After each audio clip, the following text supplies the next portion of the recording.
up with a mime visiting the station. He then tells them where he needs to go in mime for whatever reason because he's still in character, and then he leaves. That reporter guy from a few episodes ago comes back, and he's talking about how important of a job being a reporter is to the kids because they just made hats out of newspapers featuring stories he wrote about the mayor. The kids then help Mr. Conductor straighten out a signal board so that the passengers can make it to their trains on time. After they fix it, Mr. Conductor then tells them a Thomas story where Percy had to deal with a signal. The kids decide that they want to make their own newspaper, and so they decide to call it the Shining Times. Get it? Because Shining Times station. Anyway, so they go around interviewing a bunch of people all over the station, but none of the stories that they get were interesting at all.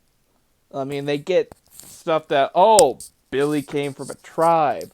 Oh, Schemer loves his mother. Oh, the mayor likes the people that vote for him. So they make a bunch of fake stories to sound the stories they got more interesting. Like that Schemer is mad at his mother, or that Billy is the grandson of a tribal leader. Stuff like that.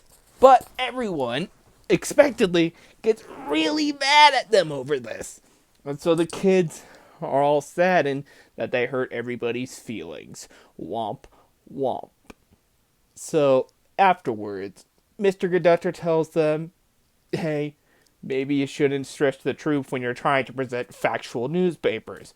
And, the other adults tell them that, and that is further explored in another Thomas story. After the Thomas story, the reporter guy comes back saying that the newspaper is a disgrace, and then the mayor comes saying that the reporter lied in his story, saying that sometimes the news gets wrong, and so they usually write an additional paper the next day apologizing for it. And so that's exactly what the kids decide to do with the Shining Times.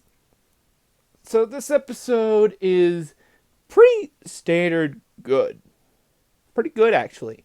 It definitely holds more water today, where misinformation gets spread like wildfire.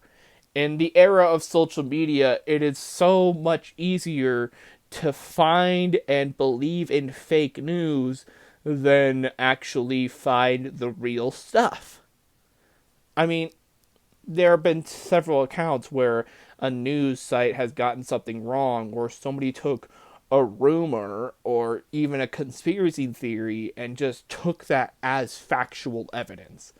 So, in many ways, this children's show from 30 years ago is actually pretty relevant in 2024, which is insane to me, but good episode regardless.